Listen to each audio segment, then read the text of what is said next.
Kita buka programnya. Ini adalah program untuk menghitung sambungan siku dengan splice ya, splice connection siku dengan baut. Kita buka programnya.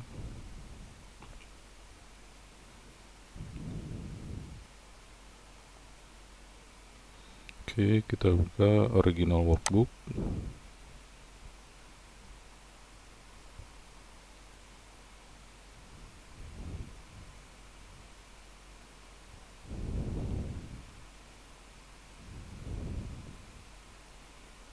Ya. Ini adalah program yang dibuat dengan menggunakan Microsoft Excel. Nah, di sini pertama-tama kita ke arah kiri, kita tentukan grade of materialnya ya. Jadi kalau kita lihat di sini, untuk grade of material itu tersedia dari ASTM, dari ASTM A36, A529, A572, lalu material SNI, berdasarkan SNI, SNI BCP, 34, 41, 50, berdasarkan ketebalan juga ini. Karena berbeda ketebalan, yield strength-nya juga berbeda ya. Semakin tebal, yield strength-nya biasanya semakin kecil. Lalu yang tersedia di pasaran Indonesia lebih banyak itu biasanya dari spek JIS ya, standar Jepang, seperti SS400 atau SS540, ini 490, 540, berdasarkan ketebalan juga. SM ini yang biasanya untuk welded plate. Di sini kita juga bisa menggunakan, kalau memang tidak ada di list, materialnya tidak ada di list ini, kita bisa custom. Kita input nilai yield strength dan tensile strength-nya. Nah, untuk sekarang kita coba untuk SS400 tebal 16 ya, karena rata-rata ketebalan siku itu masih di bawah 16 mm. Lalu di bawahnya di sini ada sketch ya. Kenapa sketch ini penting? Karena ketika kita mendesain sambungan siku, kita juga harus mempertimbangkan terhadap kemudahan instalasi dan posisi baut supaya tidak bentrok. Kalau tidak ada sketch itu cukup sulit kita memperkirakan ya. Memperkirakan posisi baut, apakah bentrok, apakah spasinya terlalu besar atau terlalu kecil, semacam itu. Di sini ada outer plate, itu yang siku di bagian sini. Lalu ada ini inner plate.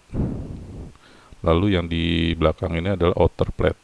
Di sini outer plate-nya untuk sementara menggunakan plat 2 buah dengan dimensi 170, kesininya 170 dan tebalnya 8 mili. Ini sama antara yang bagian sini dan bagian sini. Lalu untuk inner plate untuk sementara menggunakan 213. Untuk pengecekannya sebenarnya ada di bagian sebelah sini. Ini adalah untuk outer plate, ini untuk inner plate. Kalau kita lihat di sini masih masuk semua untuk strength ratio-nya. Nah, ya, dan keunggulan program ini adalah kita dengan sangat mudah untuk menghitung sambungan splice siku untuk berbagai macam dimensi siku dan diameter baut. Contohnya di sini sudah di sini sudah ada list ya. Di sini ada list dari siku terkecil hingga siku terbesar. Dan kita juga bisa custom di sini ya. Di bagian paling bawah ini custom.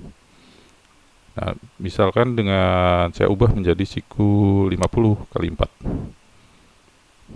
Nah, otomatis akan menyesuaikan ini karena masih menggunakan jarak yang sebelumnya. Lalu kita bisa melihat di bagian sini banyak syarat-syarat at distance itu yang tidak masuk ya, karena terjadi perubahan siku. Nah, ini harus kita sesuaikan dengan cukup mudah. Contohnya adalah posisi baut ini kita posisikan di tengah ya.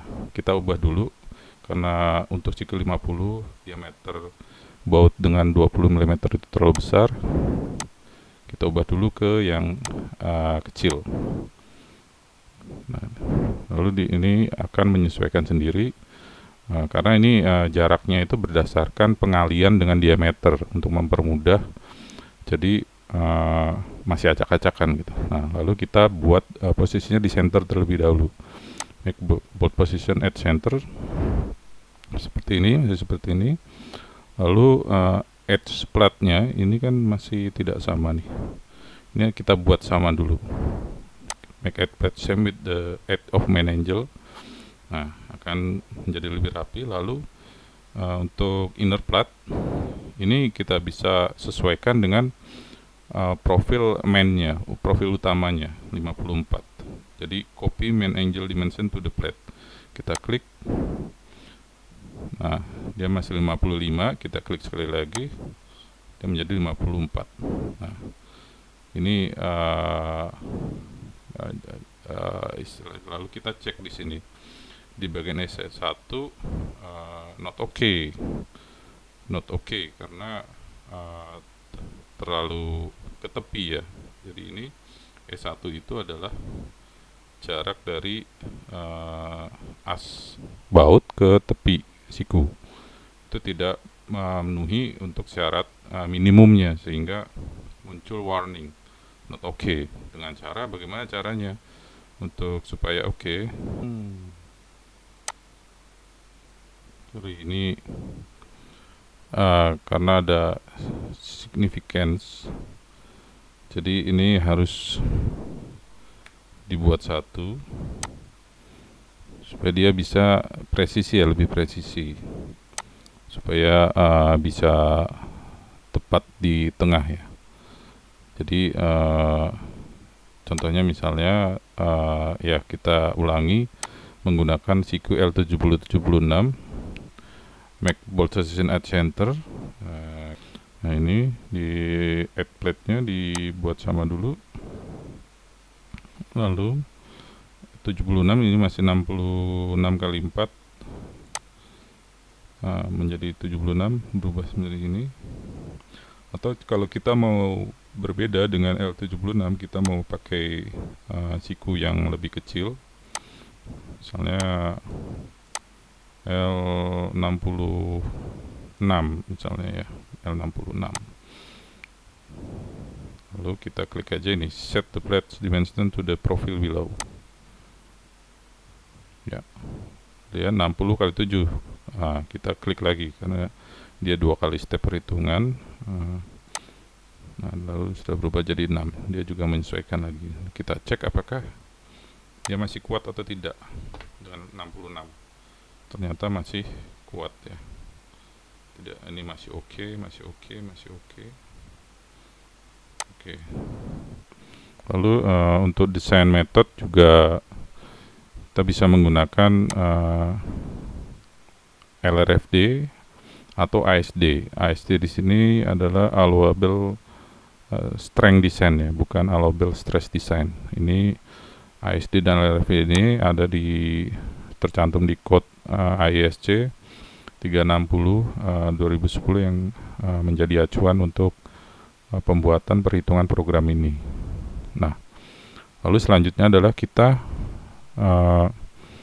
sebenarnya kita harus menentukan berapa beban yang dipikul oleh sambungan tersebut.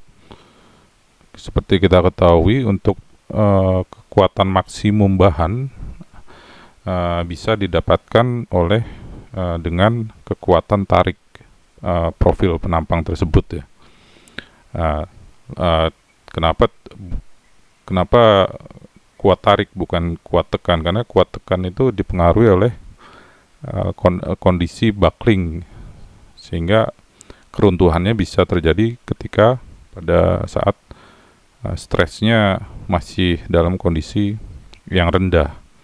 Sedangkan kalau untuk tension itu kita bisa sampai maksimum ya, sampai kondisi plastis, sampai kondisi tensil tercapai, sehingga bisa kita sederhanakan untuk pembebanan. Maksimum adalah kekuatan tensil, itu adalah dari yang terkecil dari tensil yielding dan tensil rupture. Nah, tensil yielding ini pada bagian penampang bruto ya, penampang utuh. Lalu tensil rupture ini pada bagian kekuatan pada bagian lubang baut yang bagian yang istilahnya areanya berkurang karena adanya lubang, sehingga kadang kita hanya memperhatikan tensil yielding, kadang lupa untuk memperhatikan tensil rupture. Biasanya tensil rupture ini lebih kecil daripada tensil yielding. Nah, lalu untuk pembebanan axial force, tinggal kita mau berapa, kita mau 100% dari kekuatan maksimum kah, dari tensil yielding kah, atau dari tensil rupture. Kita bisa tentukan di sini. Apa kita mau berdasarkan tensil yielding? Tetapi kalau kita menggunakan tensil yielding, maka untuk limit set of tensil rupture-nya kita nggak masuk. Nah, kita ya amannya kita pakai yang tensil rupture saja.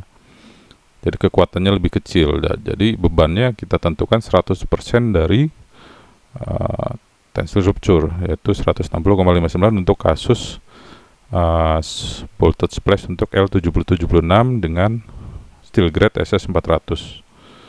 Ya, di sini juga bisa ada pilihan not shown bautnya, atau di show dimunculkan. Nah, ini untuk kita mengecek bautnya itu bentrok atau tidak. Tapi karena posisinya antara sisi pelat kiri dan kanan itu tidak sejajar, dibuat zigzag ya, sehingga posisi yang seperti tergambar di sini itu sebenarnya tidak bentrok ya, tidak bentrok. Nah, itu kita biasanya di siku ini ada bagian radius, ada bagian radius. Nah, ini di sini dipotong karena ada bagian radius yang di ujung sini. Kalau tidak dipotong, maka dia tidak bisa menempel percis seperti ini. Jadi agak tidak mungkin bisa menempel gini. Makanya untuk sambungan-sambungan splash siku bagian dalam, kalau menggunakan siku, sambungannya ini harus dipotong. Nah, di sini lalu kita sudah menentukan berapa bebannya, tensilnya, lalu tinggal kita cek terhadap kekuatan sambungan. Di sini kita untuk bolt connection bisa untuk profil-profil yang besar, kita bisa menggunakan bolt kolomnya. Ini satu untuk masing-masing sisi itu satu. Nah, kita bisa menggunakan dua double untuk siku yang besar. Kalau untuk siku kecil jelas space-nya tidak akan masuk ya. Sedangkan kalau untuk yang siku besar, misalnya saya ubah di sini dari ini menjadi siku misalnya 220. Wah, ini kan sangat besar. Saya buat pole position at center pun, nah, lalu ini saya ubah seperti ini.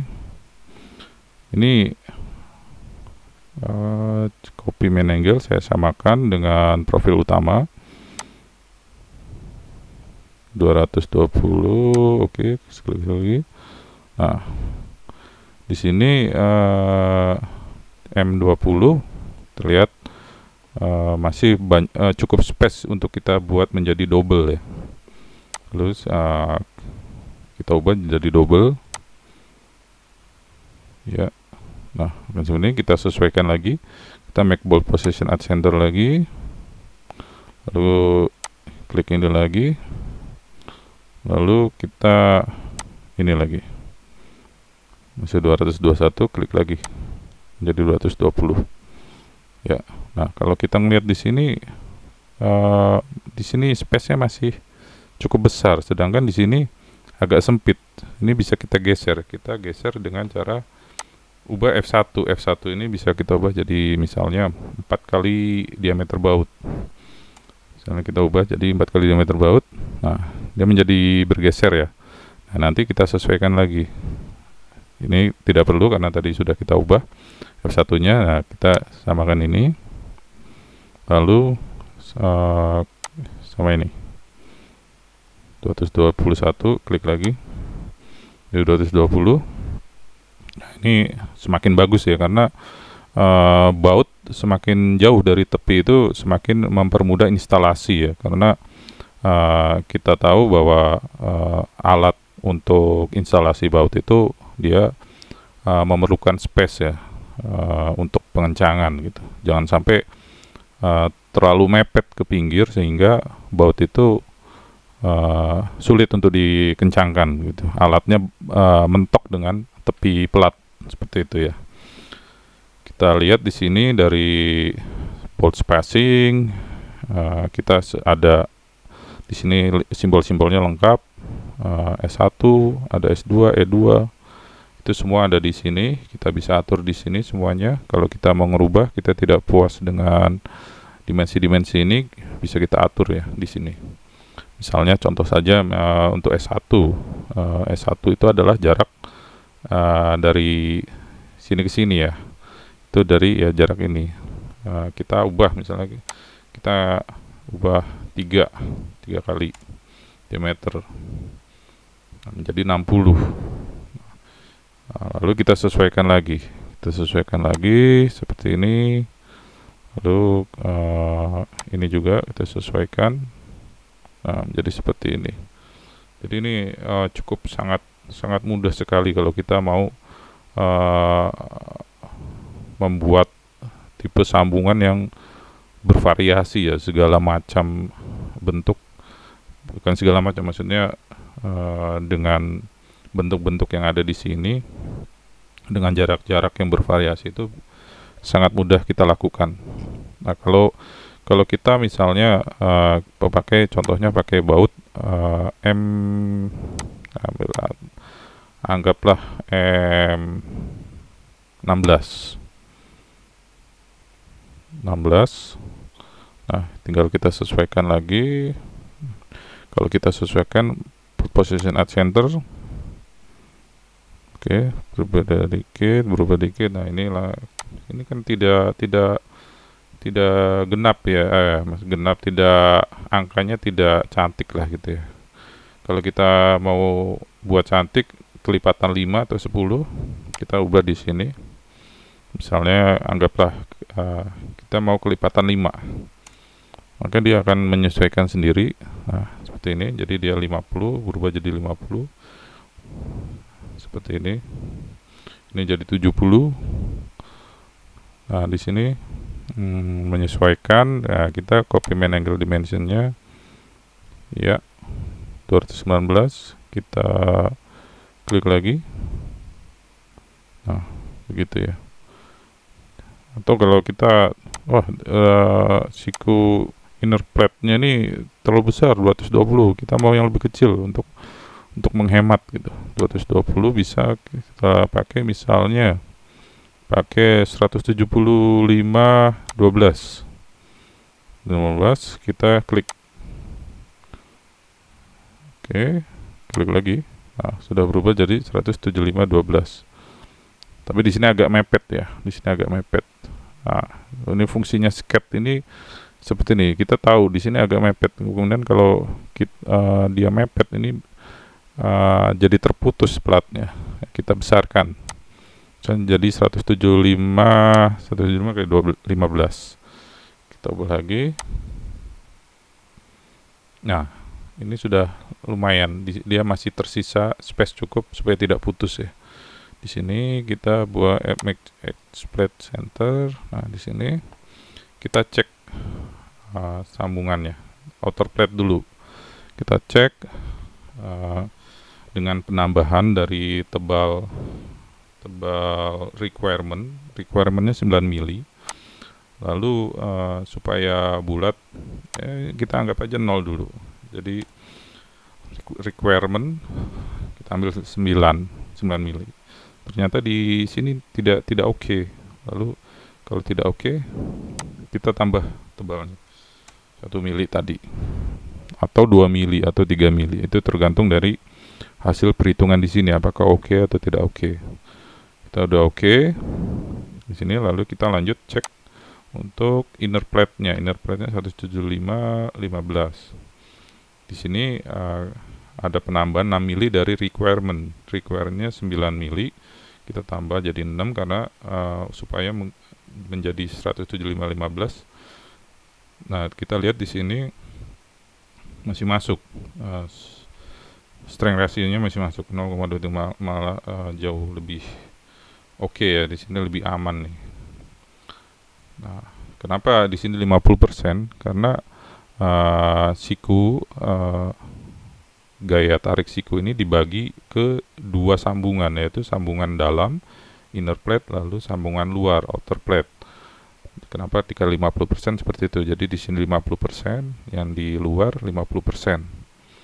Nah, yang di sini kenapa 25%? Karena 50% ini dibagi menjadi 2 pelat. 50% dibagi 2, 25%. Seperti ini ya. Jadi kenapa di sini 25%? Ya, kalau kita mau ubah 50% bisa aja kita langsung ubah di sini ya. Tapi ya itu akan menjadi over sambungannya. Ya, seperti itu. Nah, di sini juga disediakan fasilitas jika grade of materialnya berbeda, pelat dengan sikunya berbeda. Di sini bisa diubah juga. Misalnya kita ubah jadi SS400 ASTM A36 misalnya. Seperti itu. Nah, nanti dia akan menghitung lagi masih oke atau tidak. Ini kalau kita mau samakan 13 mili. Nah, jadi kita bisa menjadi 170 kali 13 milimeter ya. Gitu. Nah, ini juga sama juga dengan yang inner plate-nya juga bisa kita ubah sesuka kita. Kita mau pakai, kadang kalau siku bisa disamakan dengan yang main utamanya ya, siku utamanya. Ini juga bisa kita sesuaikan. Jadi sangat fleksibel ya di sini. Nah, lalu kita kembali ke baut. Di sini bolt grade-nya juga tersedia dari A307. Lalu di sini adalah non preloaded bolt atau yang tidak bisa dilakukan pretension. Ini baut-baut yang bukan mutu tinggi sampai 6.8 ini, di bawah ini adalah non preloaded bolt. Jadi tidak bisa digunakan untuk sambungan slip kritis ya, slip critical joint. Jadi di sini ada keterangannya non preloaded. Lalu di sini slip critical strength-nya 0 karena ya memang tidak diperuntukkan untuk slip critical joint. Tetapi untuk di sini adalah kita mau menentukan jenis sambungannya apa, bearing atau slip critical. Di sini kita bisa atur. Kalau misalnya slip critical, maka otomatis tidak dihitung. Jadi tidak dihitung ya. Semua di NC, not calculate. Seperti itu. Jadi tapi kalau kita ubah jadi untuk baut mutu tinggi, misalnya A325 X atau N. X itu adalah exclude. Jadi ulirnya exclude dari shear plane, tidak masuk shear plane. sedangkan N adalah include. Jadi shear plane-nya include di area shear plane keruntuhan gesernya itu ya. Misalnya saya pilih A325N. Nah, strip critical jelas membutuhkan baut lebih banyak ya.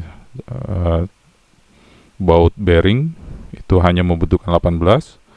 Namun ketika kita menggunakan slip critical, kita harus menggunakan 32 jumlah bautnya. Itu jika kita mau memanfaatkan menggunakan full kekuatan 100% dari tensile rupture. Misalnya kita bearing aja dulu. Kita pakai bearing. Ini slip critical biasanya digunakan untuk struktur-struktur yang rentan mengalami fatigue atau ya getar ya, bergetar gitu, struktur bergetar, sehingga perlu ada pengencangan. Nah, di sini ada diameter dari metrik dan inch. Jadi di sini juga disediakan metrik dan inch. Bebas mau milih mana. Ini dari M12 sampai M36, dari setengah inch sampai 138 inch. Nah, yang menjadi catatan adalah sebaiknya kita menggunakan baut itu jangan terlalu yang besar, mungkin maksimal di sekitar 20 mili atau 24 mili, karena semakin besar baut itu supply material di pasarnya itu untuk mendapatkannya itu akan semakin sulit ya. Mungkin harus custom atau permintaan khusus ya, harus produksi khusus. Jadi sebisa mungkin ya gunakan M20 ke bawah atau M24 ke bawah, semacam itu. Lalu dari bolt hole-nya juga standard hole, ada standard hole. Lalu ada juga oversize. Oversize ini untuk slip critical joint biasanya. Sedangkan untuk standard hole, kalau kita menggunakan slip critical joint harus syaratnya adalah oversize hole-nya oversize. Nah, misalnya oversize, maka dia diameternya akan berbeda. Di sini ada dua hole, ada hole diameter dan efektif diameter. Ini sesuai dengan peraturan ISC. Jadi untuk perhitungan kekuatan baut kita ada yang menggunakan 20 mili, ada yang menggunakan 22 mili. Ini tergantung dari formula yang kita gunakan untuk menghitung kekuatan baut. Kita untuk sekarang menggunakan standard hold. Ini menyesuaikan. Lalu bolt hold condition, ini khusus slip critical joint parameter. Ini ada tipe 1. Tipe 1 itu adalah untuk standard size dan slotted holes perpendicular to the direction of the load. Atau kita bisa menggunakan ada tipe 2 oversize, short slot. Oh, oke. Sesuai itu. Atau tipe 3 long slotted holes. Lalu ini akan mempengaruhi parameter nilai-nilai untuk slip critical joint. Contohnya misalnya di sini ada nilainya 43. Tadi kalau kita pakai SC type 1, nah itu 61,7 kekuatannya. Jadi akan sangat berpengaruh dari hole conditionnya. Lalu surface class-nya, ini juga akan mempengaruhi. Ada kelas A dan kelas B. Kelas A itu untuk ini kita lihat unpaint clean mill scale steel surface. Jadi yang menggunakan yang tidak dicat atau permukaan yang tidak dicat atau permukaan yang dicat dengan coating kelas A, atau hot dip menggunakan kelas A. Lalu yang B adalah unpaint yang tidak dicat atau yang dicat menggunakan coating kelas B ya. Jadi harus kita perhatikan jenis coatingnya, dia masuk ke coating kelas A atau kelas B untuk strip critical joint connection. Lalu untuk filler ini plat tambahan dalam sambungan, ada no filler, satu filler atau dua filler. Nah, yang berbeda itu di dua filler dia akan jadi mereduce ya, menjadi turun. Nah, slip planes karena ini adalah atau shear plane, bidang gesernya, karena ini adalah splice connection, maka dia jumlahnya ada dua, yaitu di satu sini dan satu sini ya, di kanan dan kiri. Itu. Lalu di sini kebutuhannya, di sini kita bisa menambahkan jumlah baut. Di sini harus kelipatan hasilnya. Misalnya saya tambah 1, dia akan naik menjadi 20 karena supaya simetris antara kiri dan kanan ya. Nah, seperti ini. Jadi 20. Jadi kalau tambah 2 ya tetap 20 karena tadi awalnya 18 kan. Seperti itu. Lalu nah di sini ini kenapa dibuat zigzag seperti ini ya, untuk mencegah bentrok ketika baut di sebelah sini dekat dengan tepi, maka yang di sini jauh dengan tepi. Di sini dekat dengan tepi ya, maka yang kanan jauh dengan tepi. Ini untuk alasan instalasi ya sebenarnya, supaya tidak bentrok antar baut ya. Lalu untuk bolt spacing dan jarak tepi, di sini ada coating condition tipe 1 dan tipe 2. Di sini keterangannya ada di bawahnya. Yang tadi painted, ini unpaint, member, weathering steel, bla bla bla. Lalu ini shelling dimension. Lalu di sini kita bisa ada, kita kalau mau tahu di sini ada ilustrasinya. Misalnya S1 ini kita perbesar menjadi misalnya anggaplah 10. Nah, dari visual kita bisa mendapatkan nih, dari sini saja kita udah bisa melihat, oh ini tidak oke nih jaraknya ya, karena di sini bautnya keluar dari tepi. Di sini ada keterangan juga not oke, harus S1 atau F1 harus dikurangi nilainya, harus dikecilkan. Kita bisa F1 atau S1, itu pilihan, bisa dua-duanya seperti itu. Nah, misalnya kita balikan lagi ini ke 3 ya. Ini gunanya bantuan visualisasi ketika kita mendesain ya. Jadi kita sudah tahu gitu, ketika terjadi masalah, problem, kita dikasih tahu, kelihatan secara visual begitu. Jadi kita tidak asal mendesain sesuatu tetapi tidak memperhatikan apakah bisa dilakukan atau tidak. Seperti itu. Jadi di sini dicek jarak-jaraknya apakah memenuhi persyaratan dari code. Lalu di sini juga ada connection length. Connection length itu akan menyebabkan nilai geser, kekuatan geser atau FNV ini menjadi berkurang jika nilainya panjangnya lebih dari 950 mm. Jadi kalau misalnya panjangnya lebih dari 950 mm, maka harus dikurangi. Misalnya contoh ini saya buat menjadi ya tambah 10. Tambah 10. Sorry, ini masih, ini saya jadikan 12 mili biar 12 mili masih dikurang. Nah ini ya, misalnya S2 nya ya, S2 nya saya ubah jadi misalnya 10. Nah, karena connection length nya menjadi 1800 lebih dari 1900, maka FNV ini harus berubah. Jadi kita lihat di sini bearing strength nya itu kalau kita hitung tanpa reduksi itu 63,111. Sedangkan dengan reduksi akibat panjang sambungan yang terlalu panjang itu turun jadi 52,57. Jadi sehingga kebutuhannya pun yang pasti akan menyesuaikan ya.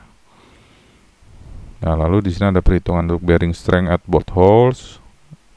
Ini juga berdasarkan volume ISC.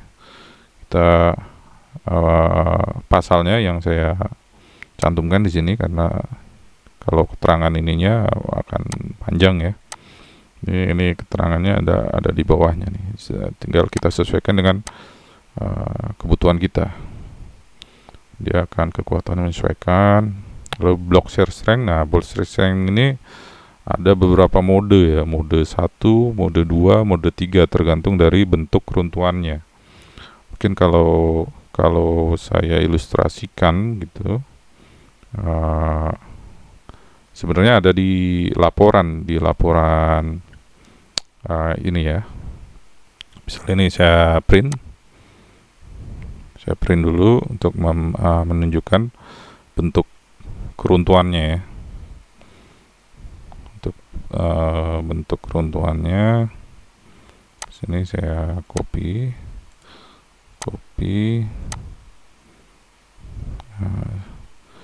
masih loading.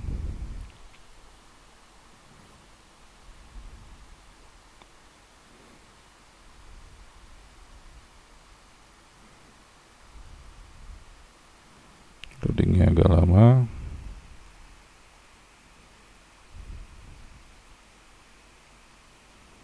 Ya. Lalu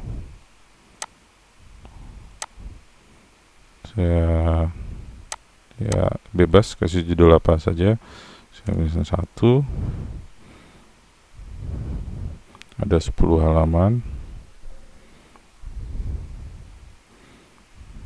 Nah, jadi kalau sini, nah ini adalah bentuk block shear strength-nya, keruntuhannya. Ini mode 1, ini mode 2, lalu ini mode 3 ya, semacam itu. Nah, jadi sudah diperhitungkan 3 bentuk keruntuhan untuk block shear strength-nya. Lalu ini untuk limit state of tensile rupture-nya berdasarkan yang bentuk yang ada di bawah ini. Ini 1, ada 2 mode, dan ini semacam ini ya. Ini 2 bentuk keruntuhan yang dipertimbangkan untuk tensile rupture strength.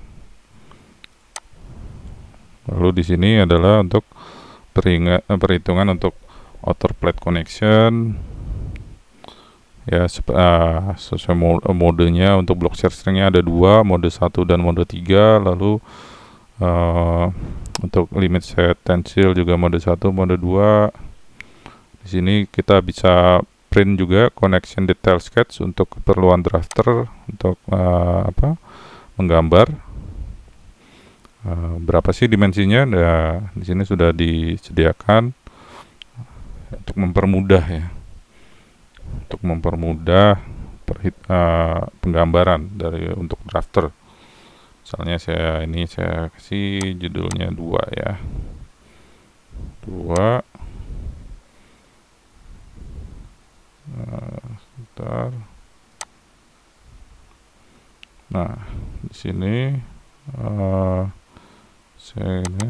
di sini sudah jelas. Di sini ada seal profilnya berapa, seal grade-nya, lalu bolt quantity 48 itu total. Jadi kiri dan kanan dibagi 2, jadi kiri 24, kanan 24. Lalu jaraknya S1 berapa, sini S1, S2, ini S2, S3. S3 itu yang ini dari sini ke sini. Lalu S12 itu yang ini. F1 berapa, F1 ini semua lengkap. Ini untuk main angle, main profile. Ini untuk outer plate connection. Di sini berapa, 130 kali 17. Steel grade-nya tadi AS-36, 24 per plate-nya adalah 24. Di sini 48 ya, karena di sini total. Di sini per plate itu berarti ya, salah satu kiri atau kanan. 24, lalu jarak-jaraknya juga komplit ya. Lalu di sini ada inner plate connection. Inner plate connection di sini untuk sikunya yang bagian dalam. Tadi 132 karena belum diubah. Jadi karena perubahan-perubahan itu di sini dia 132 kali 18. Nah, di sini 132 kali 18 per 8. Nah, lalu di sini illustrationnya ya. Jadi supaya kita bisa tahu yang kita desain itu bentuknya seperti apa. Jangan-jangan tidak bisa diaplikasikan seperti itu. Jadi ini untuk menjamin sebagai cross check kita juga bahwa sambungan itu bisa dan applicable seperti itu ya. Oke. Seperti itu. Nah, kita juga bisa print all report ya. Jadi semua laporan dari print report 1, print report 2 khusus outer plate, dan print report 3 khusus inner plate itu bisa di print semuanya sekaligus, atau kita bisa ngeprint salah satu saja. Apakah itu ingin print report 1 saja bisa, yang 2 saja bisa, yang print report 3 saja bisa. Jadi fleksibel ya, kita bebas mau pilih mana saja. Nah, ini adalah untuk custom input. Misalnya tidak ada profil yang di list tidak ada, ya kita buat saja di sini. Misalnya angkanya unik, misalnya 137 L-nya, lalu tebalnya misalnya 13. R ini root radiusnya, ini tergantung dari penampangnya ya. Nah, ini bebas kita tentukan berapa. Nah, dari sini kita, atau juga bisa untuk material strength, misalnya tidak ada di dalam list ya kita buat saja di sini. Misalnya 790 misal ini ya. Misal ininya untuk FU-nya sekitar 880 misal. Ya udah, berarti kita di sini kita tentukan tadi misalnya yang paling bawah custom, nah, sesuai dengan yang input tadi. Lalu yang di sini kita tarik paling bawah. Nah, di sini ada 137 kali 13 ya. Kita sesuaikan lagi, lalu copy main angel to the plate. Oke. Nah, di sini tebal sekali kan sebenarnya. Bisa kita cek, kita ubah. Di sini misalnya di sini dia requirementnya memang 20 karena dia di sini A36, sedangkan di sini tinggi ya, strength-nya tinggi sekali, sehingga untuk mengimbangi dia butuh plat dengan ketebalan sebesar ini 20 mm, dengan A36 ini lebih kecil strength-nya, ini lebih besar. Nah, kita lihat di sini ya seperti ini ya, seperti ini. Di sini ya, jadi seperti ini. Program ini sangat berguna bagi structure engineer yang bergerak di desain tower transmisi atau tower BTS atau struktur lainnya yang menggunakan profil siku untuk sambungan ya. Contohnya untuk sambungan splice. Jadi ini sangat fleksibel sekali. Tinggal kita ubah variabel yang sudah ada di sini, itu kita dengan mudah untuk mengeluarkan report kalkulasinya untuk keperluan untuk approval semacam itu ya. Oke, sekian, terima kasih.